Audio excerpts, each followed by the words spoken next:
જય દ્વારકાધીશ, જય ગૌ માતા. સ્વાગત છે તમારું મારા નવા વ્લોગમાં. અને અત્યારે સાંજના 5 વાગી ગયા છે અને આ બાજુ જો શું કરે છે આ બધા તરબૂચ ખાવાની તૈયારી. તો જાનવીન પપ્પા વાંકાનેર ગયા હતા તો જો તરબૂચ લાયા છે તો આ બેનું બધી જો બેહી ગઈ છે ખાવા. અને તો જો થાકીને આવીને લંબાઈ દીધા. જય માતાજી, જય દ્વારકાધીશ બધાને. તડકો એવો પડે ને થાકી ગયા. વાંકાનેર ગયા હતા ને તો હાલો આપણે પહેલાં તરબૂચ ખાઈ લઈ.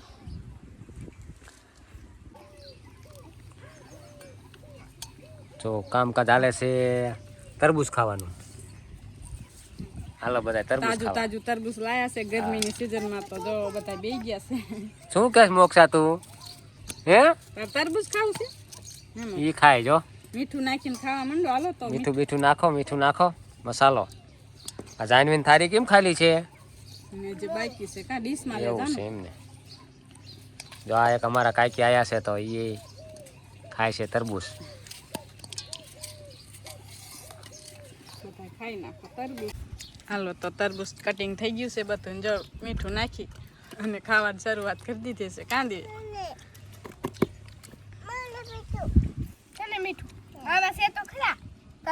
હાલો ખાઈ લો મીઠું. પછી આપણે દોવાના થાય છે માલઢોર. બધા ફટાફટ ખાઈ લો. એ મોક્ષા ખાઈ લ્યો. હવે તમે બી કાઢવામાં જ રહીશો એવું લાગે કા? તો હાલો હવે ખાઈ લઈએ આપણે. તો આપણે હવે તરબૂચ ખાઈ લીધું છે અને આપણે હવે કીડિયારું પૂરવાનું જો આ બધું તૈયારી કરી છે. આજ આમાં છે આપણે બાજરાનો લોટ અને આ છે મગફળીનો ભૂકો અને આ છે ચોખાનો લોટ અને આમાં ઘી છે અને આ છે ખાંડ અને આ છે ઘઉંનું ભેડકું અને આમાં છે તેલ અને આપણે આમાં ભરવાના છે નાળિયેરમાં, જેથી કરીને કીડીઓ આખું વરસ અને આખું ચોમાસું ખાધા કરે. આમ આપણે નાળિયેરમાં ભરીને આમ મૂકી દેવાનું. તો હવે આપણે આ ભડકું બધું તૈયાર કરી નાખી. પહેલાં બાજરાનો લોટ નાખી દઉં.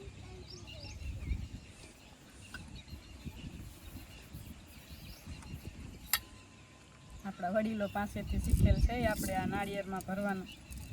કારણ કે આપણે રોજ ટાઈમ હોય ને ન હોય તો આવી રીતે આપણે તૈયાર કર્યું હોય તો કીડીઓને રોજ ખાવામાં તકલીફ ન પડે અને વરસાદ વરસતો હોય તોય પણ ખાવામાં સરળ રહેશે. ને તો ઘી નાખી દે થોડું. ઘીમાં સારી સુગંધ આવે એટલે કીડીયું છેટું હોય તો ગોતી લેશે.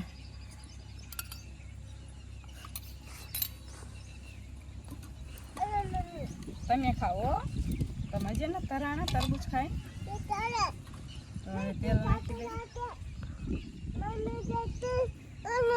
શું કહેશ માર દીકો? હે બોગડીઓ કાંઈક કહે છે કા? શું કહેશ? હવે આપણે સારી રીતે આ મિક્સ કરી નાખી બધું.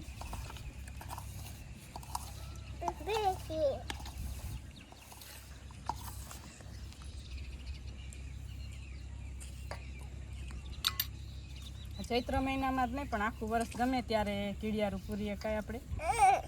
ગાયને કેમ 12 માસ રોટલી દઈએ કાંઈ એમ આપણે કીડિયારું પણ ગમે ત્યારે પૂરીએ કાંઈ ને આપણે. બસ તમે ખાઓ બેટા. તું ખા માર દીકો. મેં ખાધું હો. તું ખા.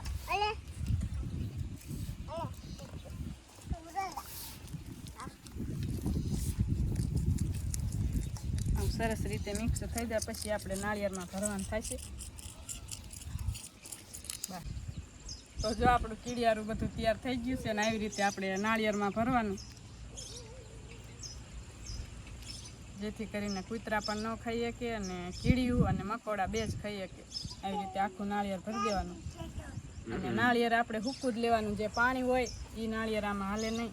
હાવ ગડગડિયું, અમારી ભાષામાં ગડગડિયું હૂકું નાળિયેર હોય એવું જ લેવાનું અને આખા ભરી લેવાના આવી રીતે.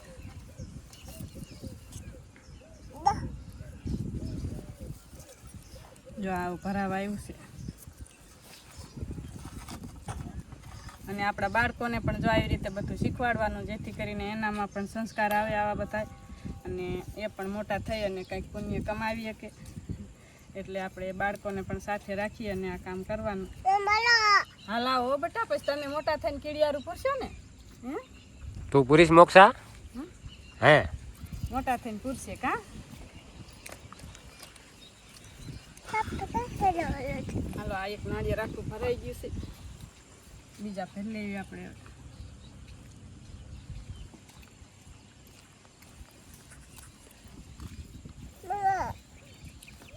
હા તું ભરજે હો બેટા.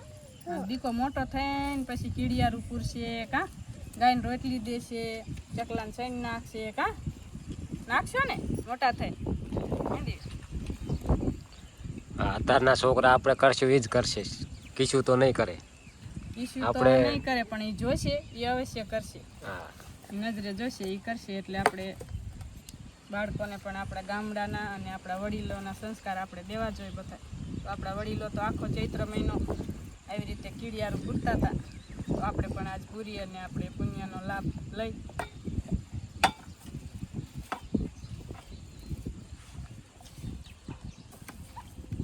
શું મોક્ષા બટું તું કરેશ? આ તું ભરવા વઈ જા. કીડિયારું પૂરતા શીખે છે કામ. એ તો નનકું એવું તારા જેવું જો.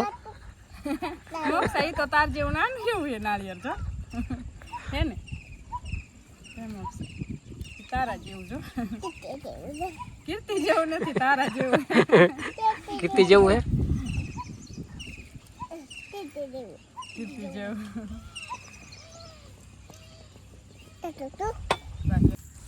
તો અહીંયા લીમડાના થડે પણ એક નાળિયેર આપણે મેકી દઈ. તો એક નાળિયેર આપણે અહીંયા મેકી દઈએ. અહીંયા પણ બહુ બધી કીડીઓ રહેશે તો ખાશે.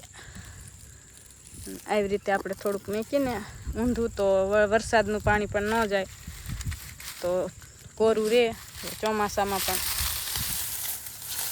આવી રીતે પાંદડા નાખી દઈ તો કૂતરા કે મીંદડા પણ ઓછું લઈ જવા કરે, અને કીડીયું તો એની રીતે સુગંધથી ગોતી જ લેશે. તો હાલો આપણે 2 નાળિયેર મુકાઈ ગયા છે ને હવે 3 વધ્યા છે. 5 નાળિયેર ભર્યા હતા આપણે. અને અમારે મોક્ષુબેન જો આયરના રહ્યા છે કા. તો જો આપણે મસ્ત મજાની હવે કેરીઓ પણ થઈ ગઈ છે આંબામાં. આવડી જો થઈ ગઈ છે. વાવાઝોડામાં ઘણી બધી પડી ગઈ હતી, પણ આ કોક વધી હતી, હવે મોટી થઈ ગઈ છે. અને આપણે હવે બાકી છે એ પૂરતા આવી. તો આપણે આ માર્ગ બાજુ બંધે વ્યાયા છે. આ બાજુ પણ કીડીયું રહેશે તો કીડીયું ખાય. તો જાનવી બેન જો પૂરે છે.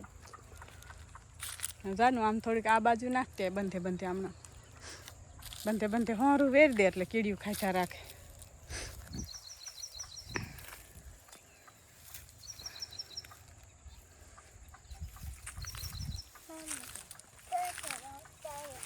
બસ એવી રીતે પૂરી દે. જીવ તારું નથી તલ ભાર, મારું સિદ્ધને કરે છે. એમાં આપણું કાંઈ નથી. આપણે મારું કરી પણ આપણું કાંઈ નથી. જે આપણે પુણ્યદાન કાંઈક કરી એ આપણા સાથે આવશે, બીજું તો કંઈ આવવાનું નથી. બાકી મારું કરી એટલું જ છે. જાનું તો એ બાજુ પૂરાઈ ગયું. આપણે હવે આપણી ગાયોને ભેંસો બાંધીને એ બાજુ બહુ બધી કીડીઓ રહેશે, તો એ બાજુ પૂરી દે હાલ.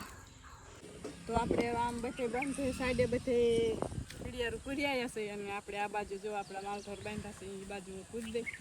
કારણ કે અહીં બધે પાણીવાળો વિસ્તાર છે, એટલે અહીં બધે કીડીઓ વધારે રહેશે, તો આ બધે પૂરી દેવી આપણે. આવી રીતે છૂટું અને નાળિયેર બધા આપણે મેકાઈ ગયા છે. આવી રીતે છૂટું આપણે બાકી છે તો એ પૂરી નાખી.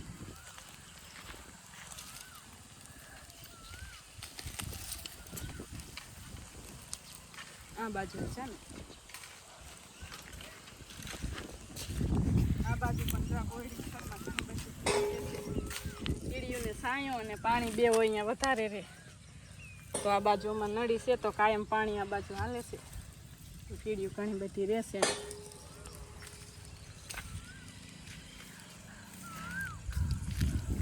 આપણે હવે બધું કીડિયારું પૂરી નાખ્યું છે, બાકી હતું એ બધું. અને આપણે હવે ગાય ધોવાનો ટાઈમ થઈ ગયો છે, તો રાહ જોઈ રહી છે આપણી નંદની. અને મોક્ષુબેન જો પણ હારે આવ્યા હતા. તો બસ આજનો વિડીયો મેં અહીંયા પૂરો કરીશું. તો વિડીયો તમને ગમે તો અમારી ચેનલમાં નવા હોય તો સબસ્ક્રાઈબ કરજો. તો મળશું એક નવા વ્લોગમાં. ત્યાં સુધી રામ રામ બધાને.